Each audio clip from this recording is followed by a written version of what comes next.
Donc j'ai fait ce métier pour essayer, dans ma petite mesure, d'essayer de corriger et d'aider les gens dans les situations difficiles.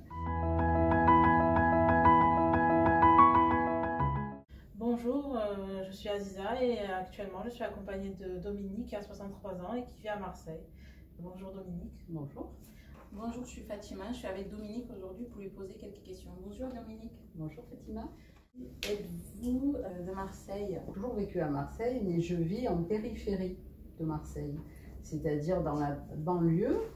Et donc j'habite quasiment en campagne, ce qui fait que à la fois je suis très marseillaise et à la fois je ne vis pas la vie trépidante de la ville tous les jours. Qu'est-ce qui vous a poussé à devenir médecin? J'ai souhaité être médecin quand j'étais une toute petite fille, que j'avais quelques années, je ne sais plus exactement combien. Mes parents m'ont dit que j'étais toute petite. Et ça a toujours été un objectif important. Et il se trouve que je suis quelqu'un de très curieux et j'ai fait une étude un petit moment, enfin pas une étude extraordinaire, mais enfin pour savoir pourquoi les gens étaient amenés à faire ce type de métier, que ce soit médecin ou tout au moins des métiers d'aide, des métiers dans le médical. Il s'est trouvé que la majeure partie des gens voulaient faire ce métier parce qu'ils avaient eu des problèmes dans leur vie et qu'ils souhaitaient réparer un petit peu ça en aidant les gens. J'ai été médecin généraliste, je n'ai pas fait du tout de spécialité, même si au cours de mon exercice, je me suis intéressée beaucoup à la psychiatrie. J'étais installée en ville comme médecin généraliste pendant 28 ans. Et puis, au bout de 28 ans, j'ai fermé mon cabinet. J'ai eu l'opportunité de travailler pendant 5 ans en protection maternelle infantile au conseil départemental des Bouches-du-Rhône. Alors, beaucoup de choses positives, je dirais même que du positif, même si ça a été loin d'être facile tous les jours. Déjà, ça m'a permis de vivre financièrement, ce qui est à ce jour quand même important pour qu'on en dise.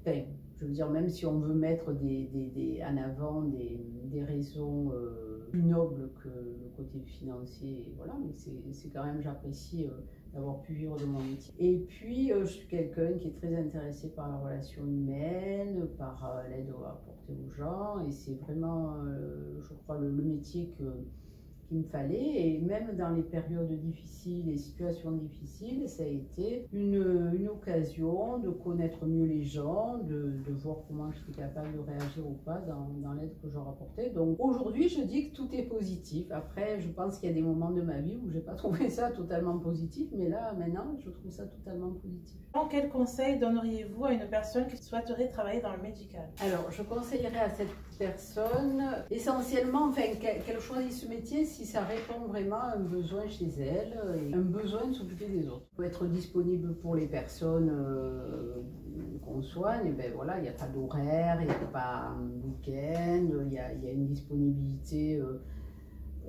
voilà, de cet ordre-là. Puis c'est quand même un métier qui préoccupe beaucoup. Donc même quand on a fini les heures, ben on rentre à la maison et puis c'est difficile, voire au moins impossible, d'arrêter de penser à ce qui s'est passé dans la journée ou d'anticiper ce qui va se passer le lendemain. Au niveau de l'accès, bon, je dirais que je ne peux pas trop en parler parce que comme je ne travaille plus, je n'ai d'informations à ce niveau que par ce que j'entends, par les médias, etc., où effectivement il y a l'air d'avoir des difficultés pour trouver des médecins, etc. Après, le retour que j'ai, ça, c'est que quand je rencontre des personnes qui ont été mes anciens patients, ils me disent que effectivement, trouvent vraiment que la médecine évolue dans le sens où moi j'étais quelqu'un, j'étais pas du tout la seule dans ma génération, où j'avais un cabinet, j'avais le téléphone portable toujours allumé, je répondais nuit et jour, week-end compris, aux appels, que c'est quelque chose qui a priori se fait de moins en moins. Donc cette évolution-là, il semblerait que oui, qu'il y a beaucoup plus de technicité dans la médecine et un petit peu moins de mise en avant des relations humaines. Y a-t-il des choses qui vous touchent particulièrement dans ce métier? Tout me touche. Tout. J'ai beaucoup de mal à supporter la souffrance des gens.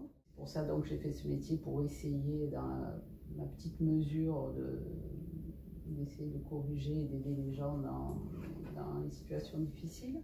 Quel type d'engagement faites-vous aujourd'hui? Moi, je suis à la retraite et c'est quelque chose de tout à fait récent. quelques mois. Donc pour le moment, j'ai pas beaucoup d'engagement. Je profite de faire beaucoup de choses que j'ai pas pu faire ou pas suffisamment en termes de temps dans ma vie. Et il est très probable que d'ici quelques mois, je m'engagerai dans des choses. Mais je sais pas encore dans quoi.